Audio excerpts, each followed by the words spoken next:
back with another Wednesday live stream Q&A, and not feeling great today because I'm on day like 23, 24, day 24 of very strict lion diet, which is kind of a subset of carnivore. And maybe I'm detoxing or something, but kind of low energy for a few days. And very, very low appetite. So anyway, it's great for weight loss, but you got to get through it. So anyway, it's an experiment for me, N of one experiment to see if I can overcome some of these lingering health issues that I've had for most of my life, like tiny spots of psoriasis, and obviously I also needed to lose some weight. So anyway, it's working great for the the weight loss. I'm down like 22 pounds probably in the last 23 days. All right, so after the first 30 days, I'll probably start adding in some other foods as long as I tolerate them. Okay, so to get to your questions, Letty says, what's the current protocol? Can ivermectin be taken daily? So there's protocols for acute COVID and protocols for long COVID. So the acute COVID protocol, you take ivermectin 0.4 to 0.6 milligrams per kilogram per day. If you're not getting better, you can escalate the dosing and go to 0.8, you can go to 1. I would also highly recommend, probably like the most important thing in the protocol for me, from my perspective now, is very high dose vitamin C. So it's hard to predict, unfortunately, what dose a particular person will need to get over an acute infection on the first couple of days. I know for me, I need 40,000 milligrams, which is 40 grams of vitamin C. My wife needs about 30. My kids need, depending on when you get started, if you start them on day 1 of an infection, they'll need, my older son might need 5 grams of vitamin C to get better within 24 hours. If you start day 2 or 3, you're a little bit late, then he might need 10 grams. So I've never seen it fail if you use a high enough dose. Usually the high enough dose will trigger diarrhea, but not always.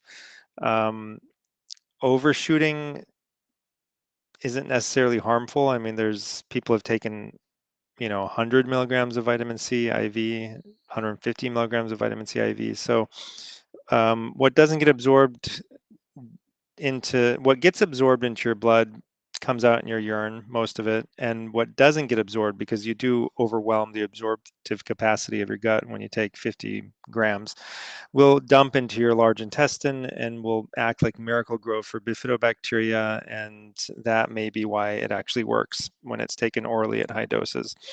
The bifidobacteria seem to supercharge your immune system.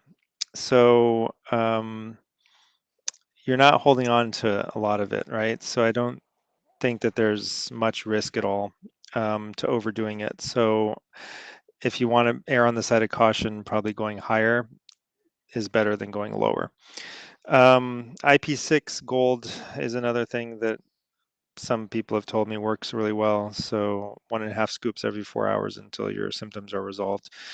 And then, vitamin C, D, zinc, quercetin, all the usual stuff. So that hasn't really changed. You can use hydroxychloroquine, 200 milligrams, for 5 days as well. If you're still sick on day 7, if you're still sick after a week, then I think that the safest thing to do is to take a course of steroids to prevent long COVID from developing. So, but if you do things right, you shouldn't be sick for more than 24 to 48 hours. But you got to catch it very soon. That's the most important thing, even if it's just with vitamin C. And then in terms of long COVID, yeah, we give vitamin C, or sorry, ivermectin starting at 0.2 milligrams per kilogram per day for the first week, and then double it in the second week, triple it in the third week, all the way up until you get to 20 times the normal dose. Most people don't get that high, but most people top out around 0.8 milligrams per kilogram, zero point 0.6, 0.8, maybe 1 milligram per kilogram, and that's when they start to feel better. And then we just stay on that dose that got them better for a month or two, and then start to taper off slowly. We also start with a low-dose naltrexone, and so those are the two most effective medications for long COVID and vaccine injury. But there's a lot more to the protocol. You can find the protocols, the details, and the things that you might add later if those first two things aren't working for long COVID. Then detox supplements I think are helpful. So those include nattokinase serrapeptase, bromelain, NAC or augmented NAC, and all the vitamin supplements.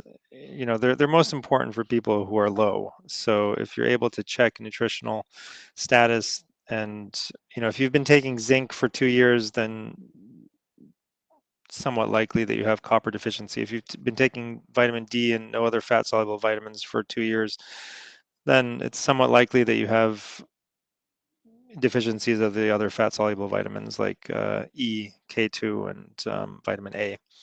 So all of them are involved in immunity and everything that your body does. And probably the most important nutritional supplement that people are underdoing is probably magnesium.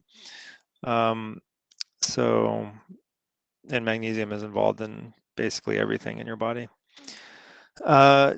Jermaine Smiley says, for aggravated psoriasis 2 years after COVID, do I have any recommendations? So yeah, there have been books written on this. The most helpful thing that most people find from naturopathic medicine or from functional medicine or even from traditional like Chinese and Ayurvedic medicine is an elimination diet. So you go on an elimination diet, your symptoms go away. This is seen time and time again in people who have any chronic illness. Why is that? One theory is that chronic illnesses go along with leaky gut. And when you develop a leaky gut lining, you're absorbing things that you shouldn't be absorbing, and that's triggering an immune reaction, and that's causing some friendly fire against your own tissues. And once you eliminate all the things that are creating that friendly fire, your gut lining has a chance to heal, your immune system calms down. And then after 6 months or a year and a half or 2 years, you are able to slowly add back the things that were causing those reactions. And since your gut is healed, you don't develop the reactions again, and you're able to tolerate them. In the meantime, your illness should have disappeared before you try to add things back again. I mean, if your illness isn't gone, then obviously you haven't solved the underlying issue. So this is one of the theories of kind of like chronic illness, of what causes the birth of chronic illness. And regardless of what is the underlying mechanism, the elimination diet works really well. And people have used it to heal from everything. So elimination diet means you're eliminating all the foods that are likely, that we understand are most likely to cause immune reactions in human beings. So autoimmune paleo protocol is one place you could start.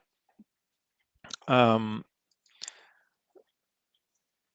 was it that wrote a book on psoriasis? I mean, all the books on all these different illnesses, like how to treat them with diet, they're basically talking about the autoimmune paleo protocol diet, right? That they're all written from different angles, but it's essentially the same approach. So there's a book written about psoriasis, healing psoriasis, I think. I forget who the author was, but anyway, you'll find it on Amazon and Google. And then there's a book on healing multiple sclerosis, and there's books on healing, all kinds of different chronic illnesses, and they all come back to basically similar elimination diets. So the autoimmune paleo diet means you eliminate sugars, all refined sugars, all grains, all soy products, all eggs, all kinds of eggs, all dairy products, nightshade vegetables, and go from there.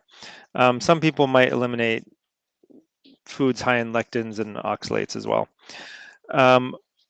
A more strict elimination diet, like some people do those things and they still don't get better, right?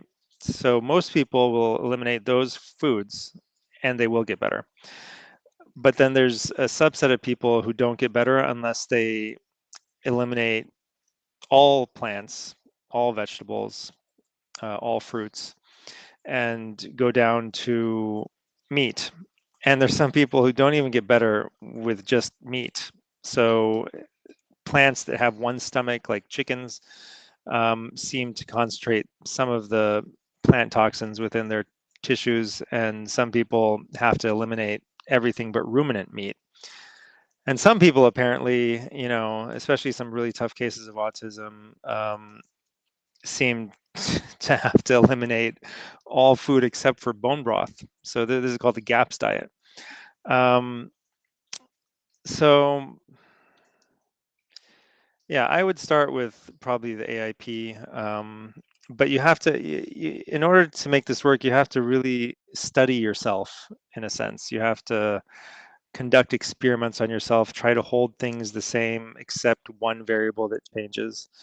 Um, and so it really takes kind of a scientific mind to be able to do this. Track things really closely, find some sort of app or something for that, and keep track of every little thing you can think of, right? Like really, really notice how you react when you do certain things. Um, Along with all the regular lifestyle stuff, if you're having trouble with sunlight, it may be something that you're eating that's causing the skin photosensitivity.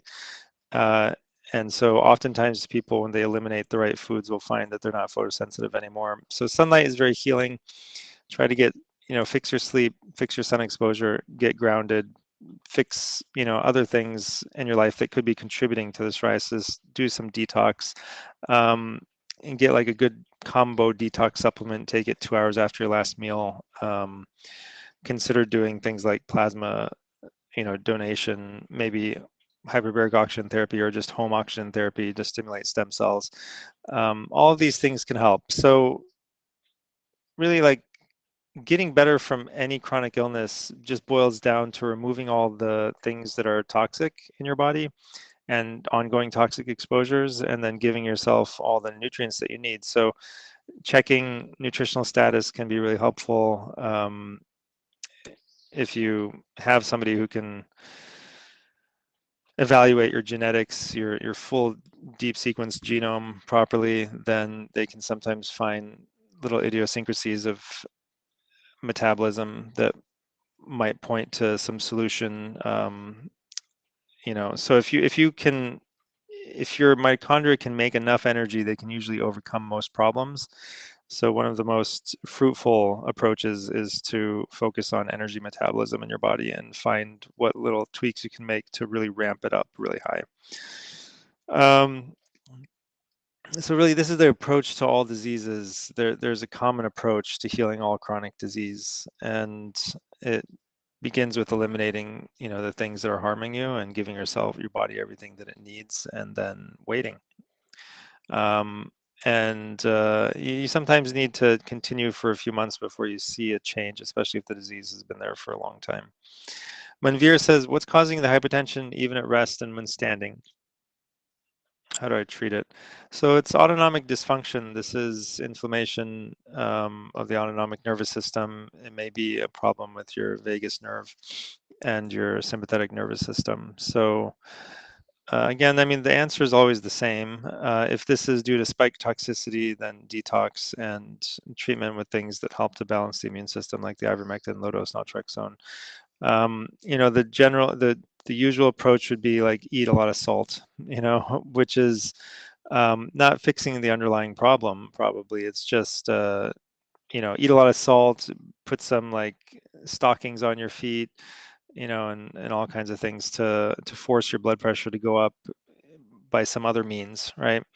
But the underlying issue is inflammation caused. If we're talking about spike protein, then it's caused by spike protein.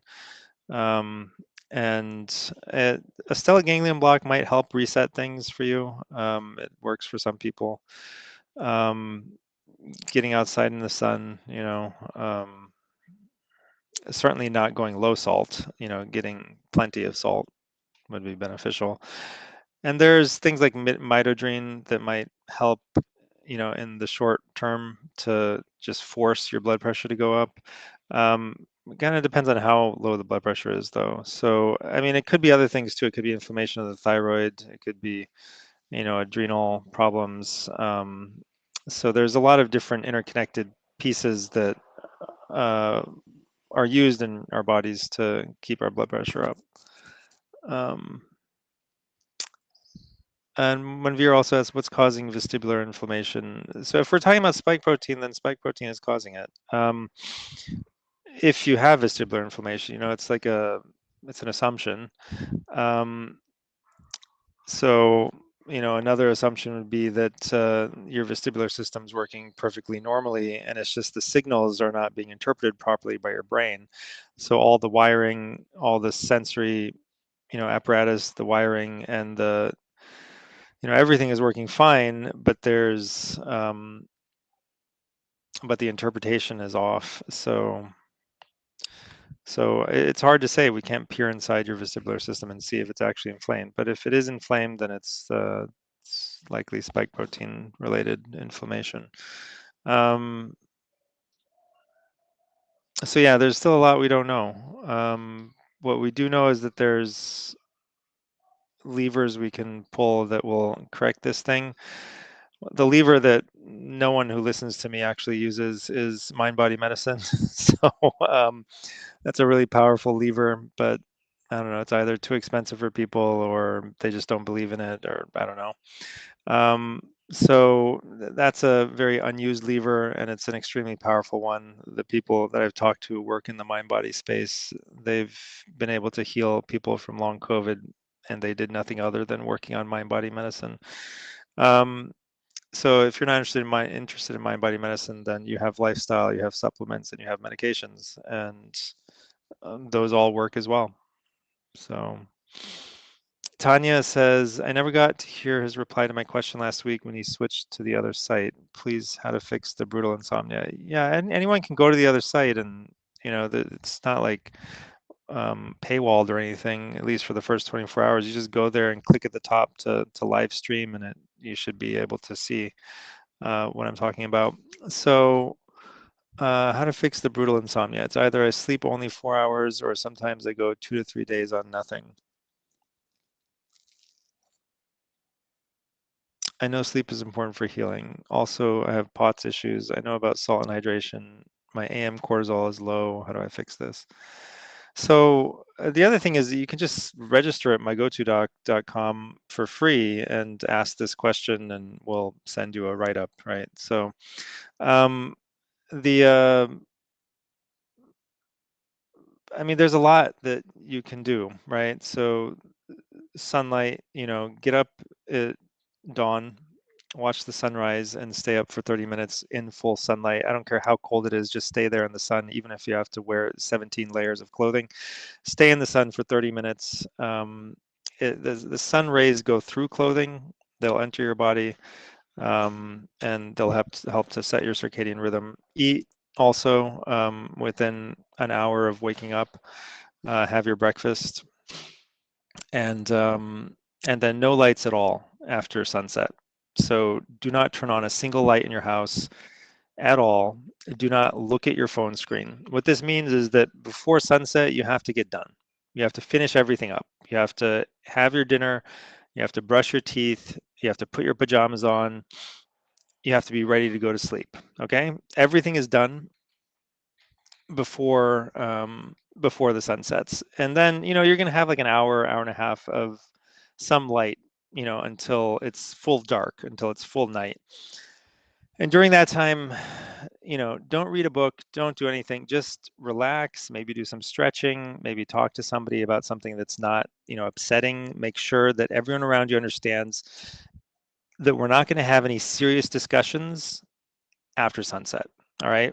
All our serious, things that might trigger me to get upset or angry or worried or stressed, all that stuff, work related stuff, stressful stuff, whatever, that's for the morning time. Okay. After the sun sets, we're just winding down, we're relaxing, maybe sipping some hot tea, that has no caffeine in it, and we're going to sleep. No caffeine at all. okay, until your sleep is rock solid, ever, at any time during the day. Um, no food 3 hours before bedtime.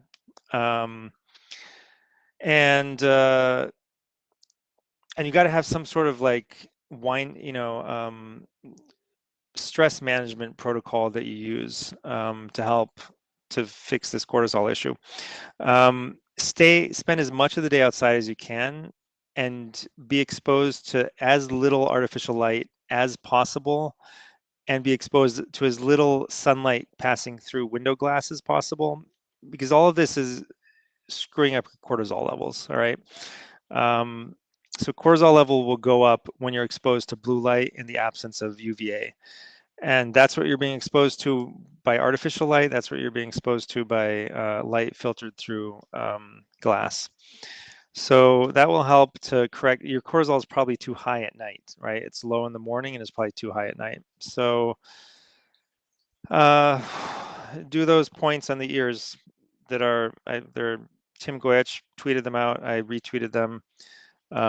There's 4 points. You can find them in my Twitter feed, and we'll probably be uploading that picture if it hasn't been uploaded already to the long COVID protocol. So there's a histamine point, there's an anti-allergy point, there's an anxiety point, and I think a nervousness point or something. Do all 4 of them, 2 minutes each. Press and rub for 2 minutes. Press hard, pretty hard, and rub for 2 minutes each, and that will help you wind down at night. Learn Buteyko breathing, the light breathing protocol, and do that at night. And if you do all this stuff, right, and you're still not able to sleep,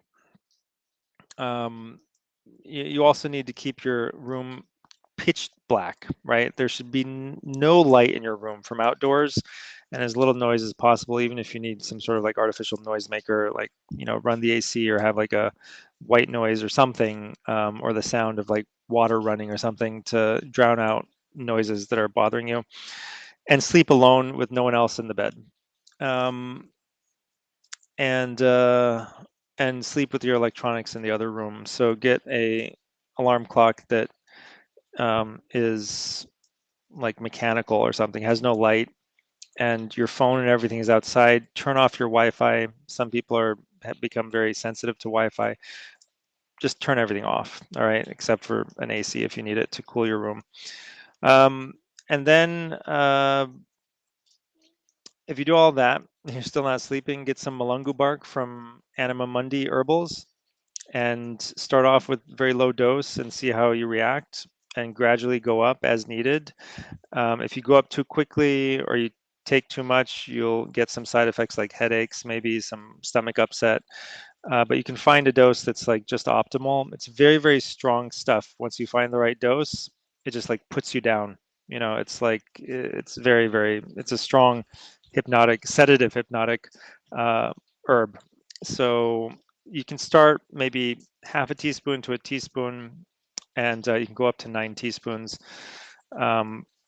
which is 3 tablespoons. But be careful. I went up too fast and I got headaches after a couple of days. Not terrible, but yeah, I got side effects. So Mulungu bark is fantastic. And then there's other things too. Maybe even want to try it before Mulungu bark. High dose magnesium glycinate at night. Glycine. I think it's 3 to 6 grams. I'll have to look it up, the dosing.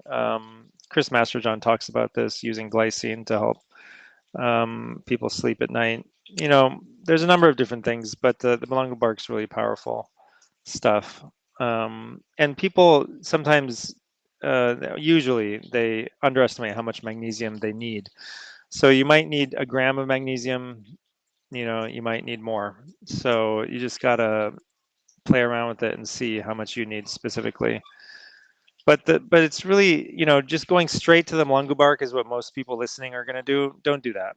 Fix your sleep properly from the ground up. The light environment is the most important part of sleeping. You have to give your body the signals that will sync your circadian rhythm to the rhythm of the natural world, and then sleep will become relatively easy. All right, guys, we're going to switch over to the pro site. So it'll be just like 30 seconds and I'll see you over there. It's pro.longcovidreset.com.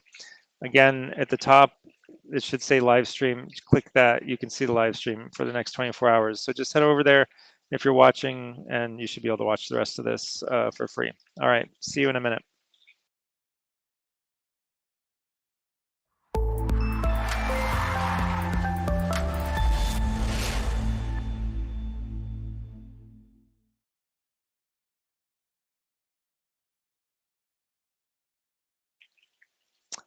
Okay, hey everyone, thanks for sticking with us. Thanks for supporting us here at pro.longcovidreset.com. The next question is from Aiden Sudovsky. People were reporting great benefits from apheresis, yet it gets little attention as far as I know. It makes sense. We know that platelets are hyperactivated in long COVID, reduce the burden of hyperactivated platelets, reduce symptoms.